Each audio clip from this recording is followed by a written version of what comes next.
प्रिय विद्यार्थियों, online class में आपका पुनः स्वागत है।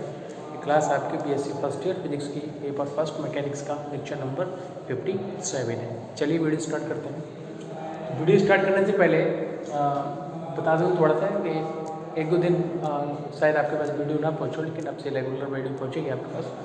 ठीक, तो इससे पहले जो वीडियो लेक्चर था उसमें हम डिस्कस कर रहे थे बहुकणीय, थोड़ा सा प्रीव्यू दिखा दूँ ना, उसके बाद फिर आगे बढ़ते हैं। तो उसमें हम पढ़ रहे थे बहुकणीय निकाय का कोणीय संवेग। ठीक है,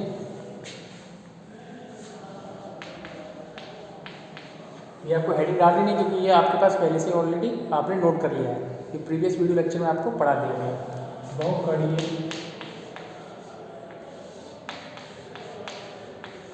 निकाय का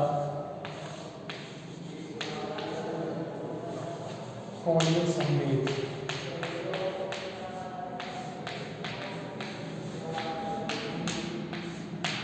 बहुकणीय निकाय का कोणीय संवेग, तो इसको हमने पूरा सॉल्व कर लिया था। और इक्वेशन क्या आई थी जरा देखिए,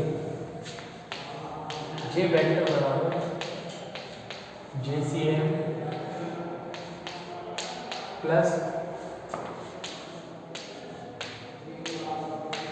JI डैश, ये इक्वेशन हमारे पास आ गया था। ठीक है, इसमें हमने आपको बताया था कि ये जो है वो निकाय का कुल कोणीय संवेग है, ये द्रव्यमान केंद्र का कोणीय संवेग, CM लिखा है ना, सेंटर ऑफ मास द्रव्यमान केंद्र, और ये आयवीय कण का द्रव्यमान केंद्र के सापेक्ष कोणीय संवेग है। ठीक है, तो यहाँ तक हमने कंप्लीट कर लिया था। अब इसके बाद इससे जो थ्योरी है उससे रिलेटेड उसको लिख देते हैं। ठीक है, यहाँ तक आपके पास लिखा हुआ क्या है, उपरोक्त समीकरण से स्पष्ट है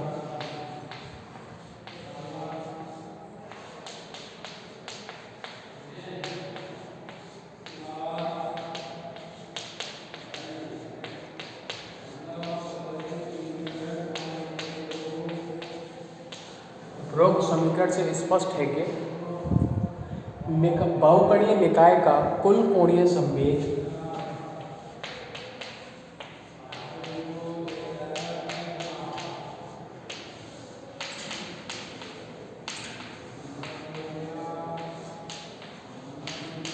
बहुकणीय निकाय का, दिख रहा है ना, बहुकणीय निकाय का, डिस्प्ले पे नहीं आ रहा, वो का है। ठीक है, निकाय का कुल कोणीय संवेग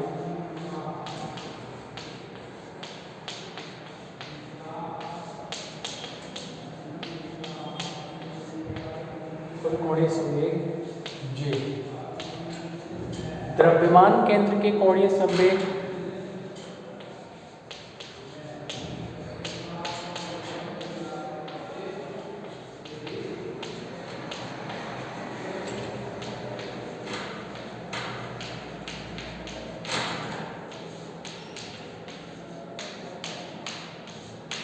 द्रव्यमान केंद्र के कोणीय संवेग JCM तथा आयवीय कण का या आयवीय कण के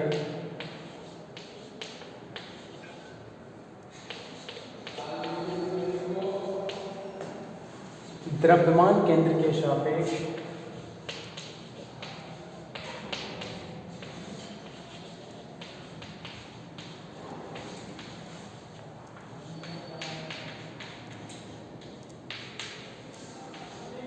आयवीय कण के द्रव्यमान केंद्र के सापेक्ष कोणीय संवेग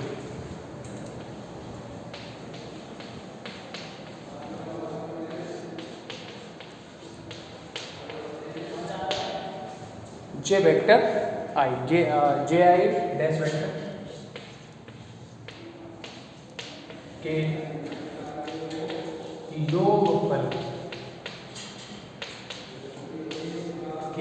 योगफल के बराबर होता है।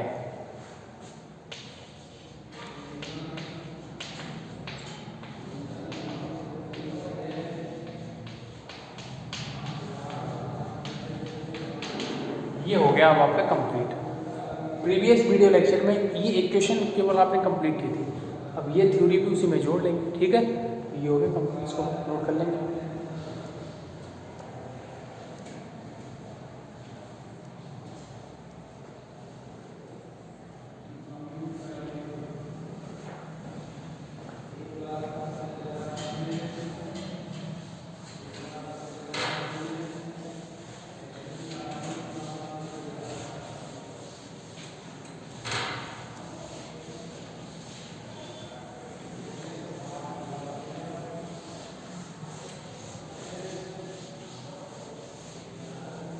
चलिए अब नेक्स्ट टॉपिक को स्टार्ट करते हैं। ये है कोणीय संवेग का या कोणीय संवेग के उदाहरण।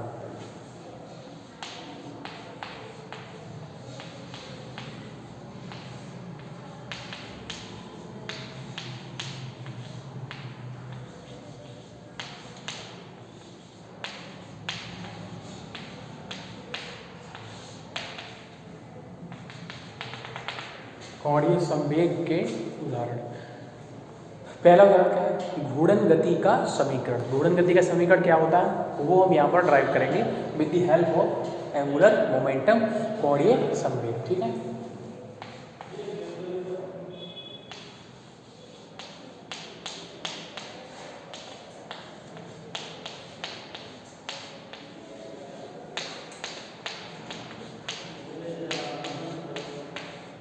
घूर्णन गति का समीकरण। क्या समीकरण, कैसे, कौन सा समीकरण होता है बता देता हूँ मैं, उसको हम प्रूव करेंगे।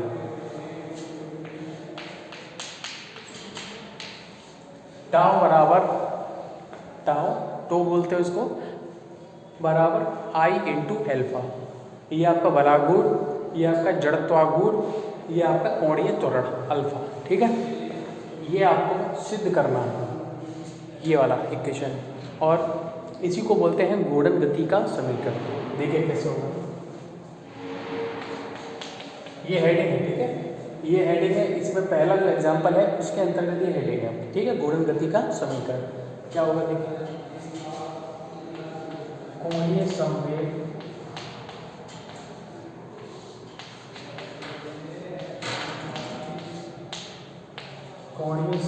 के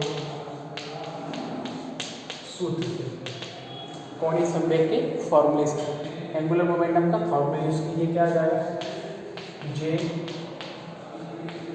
आर क्रॉस पी, जे बराबर आर क्रॉस पी, समीकरण नंबर 1। पी के रेस्पेक्ट में डिफरेंशियल कर दीजिए, फर्स्ट इंटू सेकेंड लगेगा। ठीक है, पी के सापेक्ष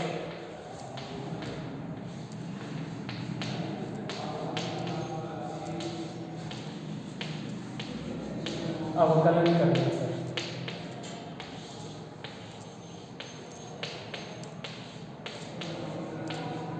पी के सापेक्ष अवकलन करने पर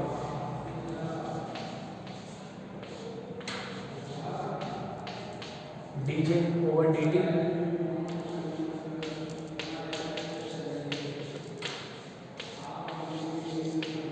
एक बार r को छोड़ दिया, t का कर दिया प्लस,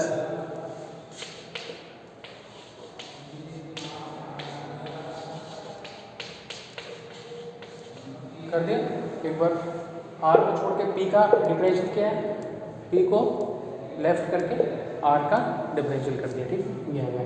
आपको पता है कि इसमें एक वैल्यू 0 होगी, ये वैल्यू 0 होगी।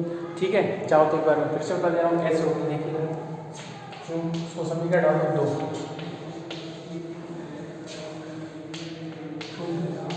dr upon dt into P बराबर, पी बराबर, अच्छा dr ओवर dt, r क्या है, डिस्प्लेसमेंट है, विस्थापन है, विस्थापन परिवर्तन की दर क्या कहलाती है, वेग।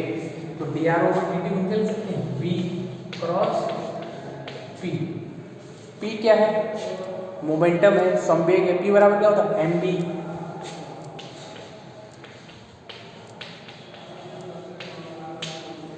m कांस्टेंट है, m आ जाएगा बाहर।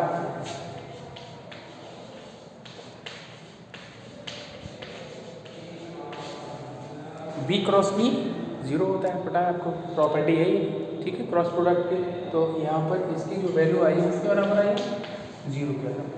तो ये वैल्यू आप समीकरण 2 में यूज करके उसको हटा दे रहे हैं, सॉल्व करके लाते हैं उसको।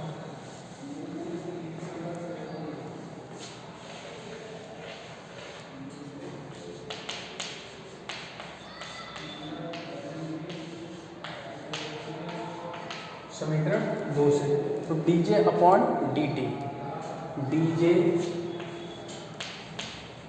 अपॉन dt बराबर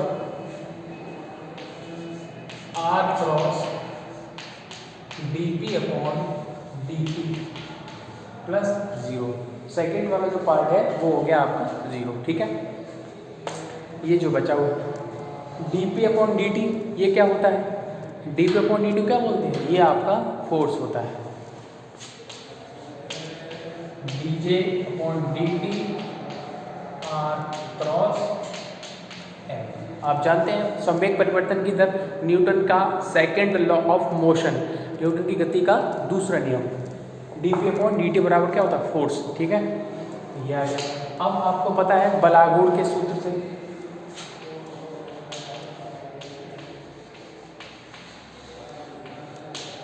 बल आघूर्ण के सूत्र से क्या आ जाएगा? dj dt, बल आघूर्ण का सूत्र लिख दो पहले तो ज्यादा सही रहेगा। क्या होता है? टाउ बराबर r क्रॉस f।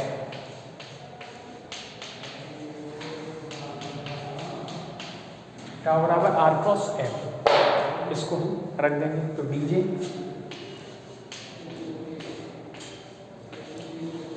dt, इसको नोट करो है ना, फिर आगे।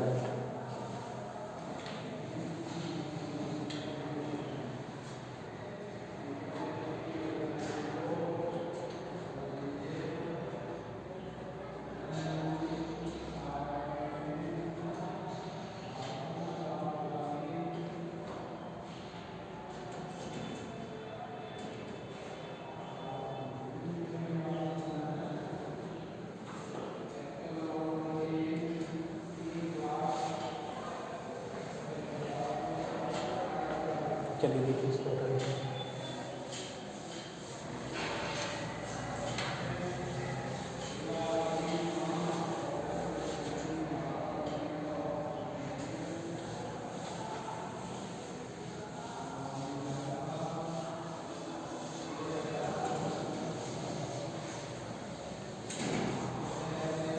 देखिए कितना हो गया? dj/dt बराबर टाउ। ठीक है,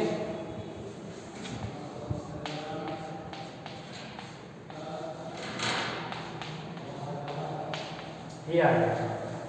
अब इसमें क्या करेंगे? कोणीय संवेग और कोणीय वेग के सूत्र से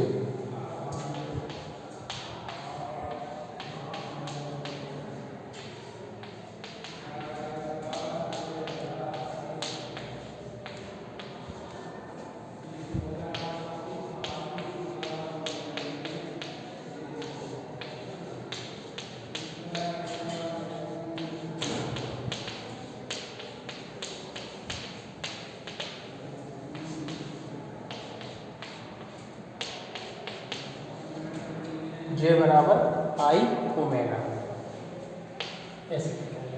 ठीक है, ये वैल्यू आप यहाँ पे रखिए या इसको ऐसे भी लिख सकते हो। समान अवकलन करने पर इसी है ना, अवकलन करने पर इसको समीकरण और तरफ क्या समीकरण आ जाएगा? 2 ये समीकरण 2 3, चलो ठीक है देखते हैं क्या। कैपिटल ए इक्वेशन डाल दिया। अब याद नहीं आ रहा कौन सा समीकरण 2 3 4 था, इसको कैपिटल ए समीकरण डाल दिया आपने। ठीक है, अब अवकलन करने पर इसका अवकलन करो टी के साथ।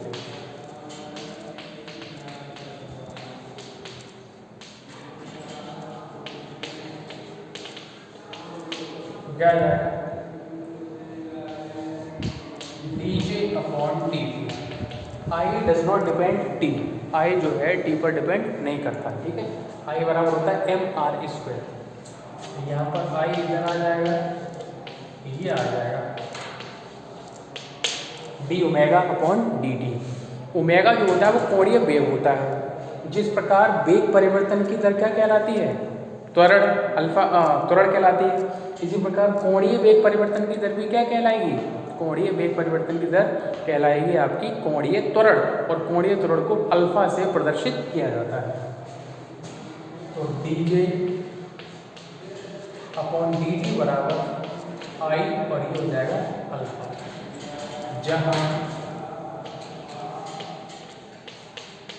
अल्फा कोणीय त्वरण, इसको भी डालू,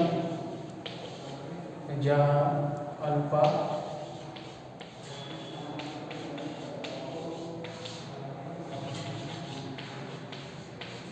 कोणीय त्वरण है।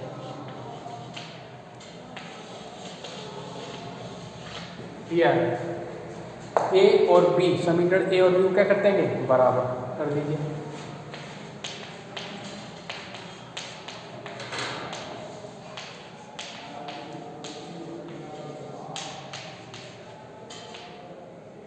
समीकरण ए और बी को बराबर कर दीजिए।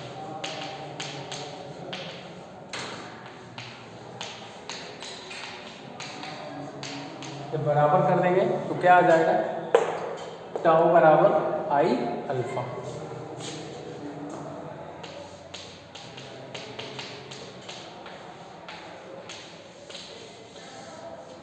टाउ बराबर आई इंटू एल। ठीक है, ये आपका आ गया। यही क्या है, घूर्णन गति का समीकरण है। ठीक है, उपरोक्त समीकरण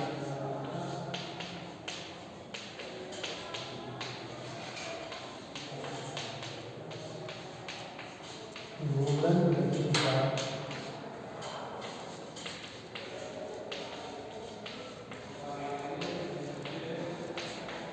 समीकरण कहलाता है। सुनो कर लो।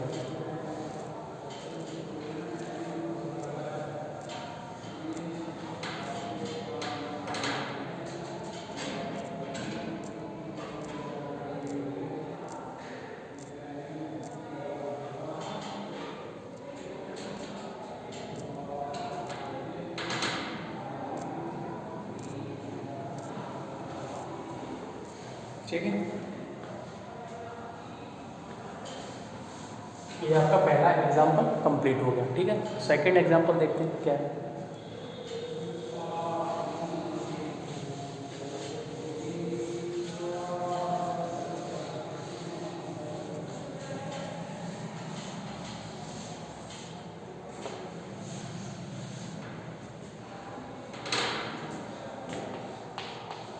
सेकंड एग्जाम्पल, केंद्रीय बल के अंतर्गत गति कर रहे कण का कोणीय संवेग।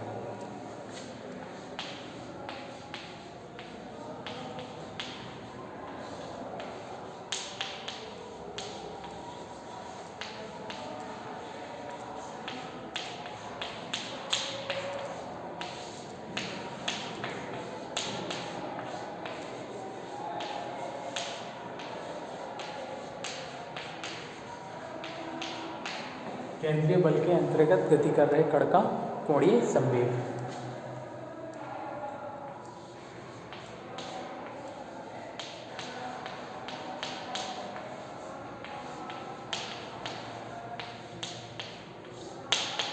कण का कोणीय संवेग। ठीक है, चलिए देखिए।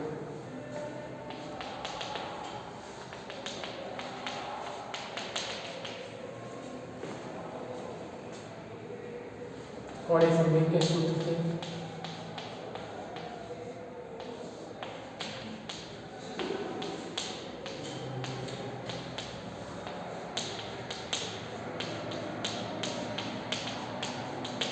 कोणीय संवेग के सूत्र से J बराबर R क्रॉस P।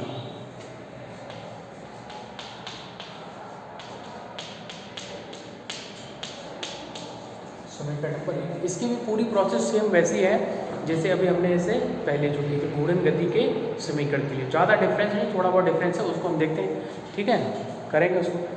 इसको करते भी जाइए तब भी कोई आराम से चीज़ें समझ में आती जाएंगी। कोई बहुत टफ कैलकुलेशन या कोई बहुत बड़ा फैक्ट नहीं है जो वो आपकी समझ में ना आए सर। ठीक है, सभी टी के रेस्पेक्ट में टी के सापेक्ष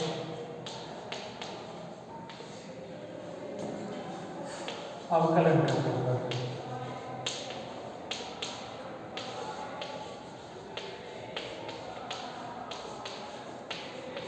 टी के सापेक्ष क्या करेंगे, अवकलन करेंगे। अवकलन कीजिए।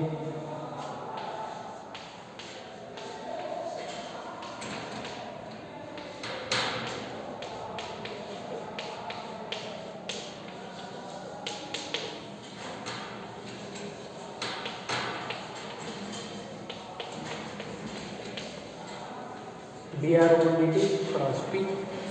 अभी इससे पहले किया ये काम, वही काम इसमें करना। ये वैल्यू 0। अब बार बार इसको सॉल्व नहीं करेंगे। ठीक है, हम जानते हैं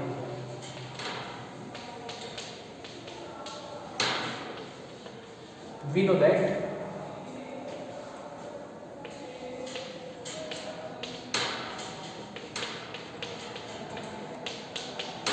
जीरो, तब जो बचेगा उसको लिखेंगे देन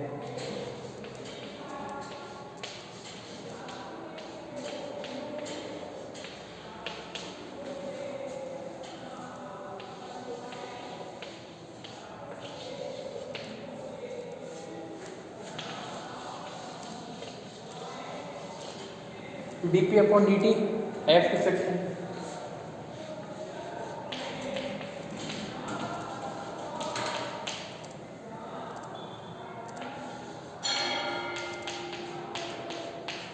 r क्रॉस m। ये देखिए, अब इसको समीकरण डाल दो आप, 1 2 डाल दो, क्योंकि यहाँ पर एक शब्द यूज हुआ है केंद्रीय बल, सेंट्रल फोर्स, तो कोई इसकी जगह एक हम केंद्रीय बल लेके चलेंगे। देखिए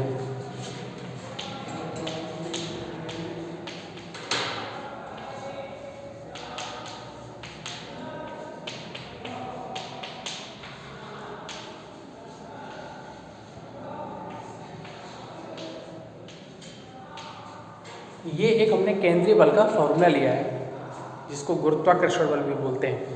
F बराबर -G_m_m r cap upon r square.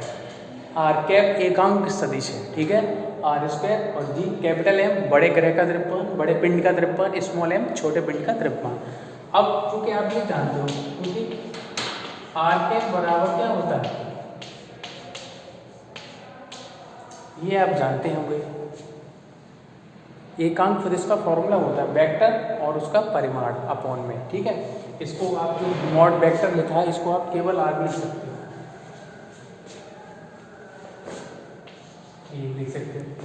ये वैल्यू आप इस आर कैप की जगह रख देंगे तो क्या मिल जाएगा,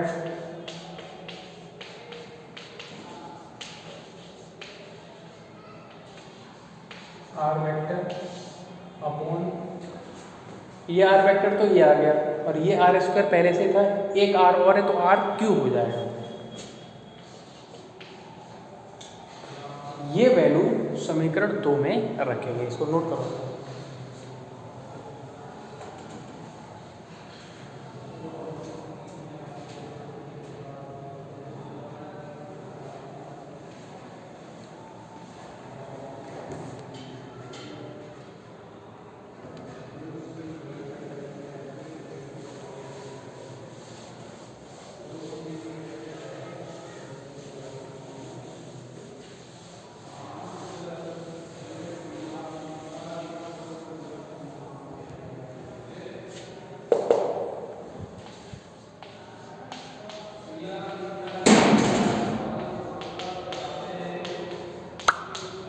हमारा समीकरण 2 में रखने पर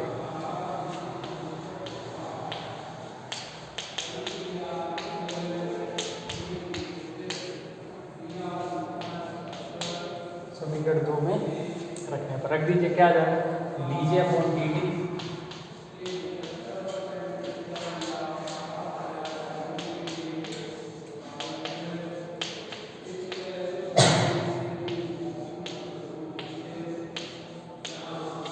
ये आ जाएगा। अब ये जो पार्ट है G_m_m/r⁴, ये क्या है, क्रॉस प्रोडक्ट, वो ये अदिश राशि है, एक तरीके से कांस्टेंट है। इसका जो क्रॉस प्रोडक्ट होगा वो वेक्टर के साथ ही तो होगा, तो क्रॉस प्रोडक्ट के लिए दो वेक्टर क्वांटिटी तो जरूरी है ना, एक तो वेक्टर क्वांटिटी है और इधर कौन सी केवल ये इसको बाहर निकाल देंगे कैसे,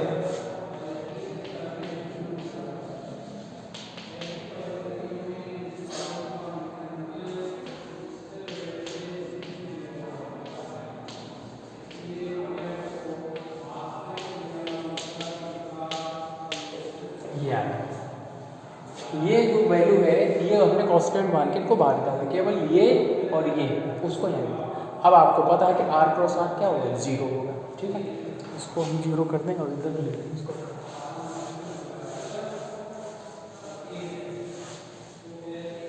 देखिए ये वैल्यू क्या बताएंगे ना, 0, यानी कि dj dt मिल गया आपको 0।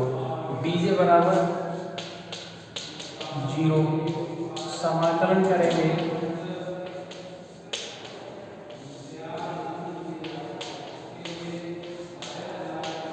इंटीग्रेशन कीजिए, क्योंकि डिफरेंशियल तो पहले से हो रहा है, इंटीग्रेशन कीजिए तो j बराबर आपको मिलेगा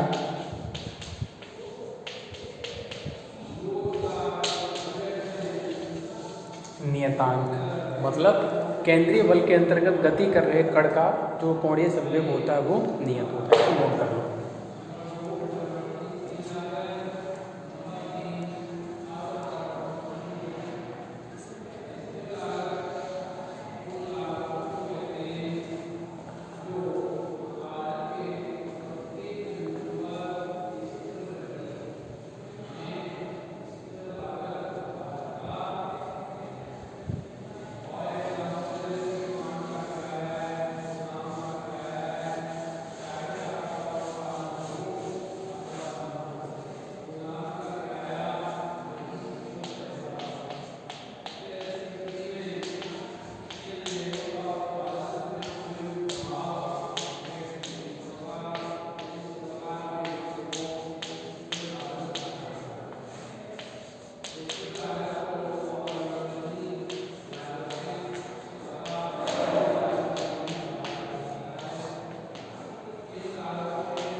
ये हो गया आपका, ठीक है, इसको नोट कर लेंगे।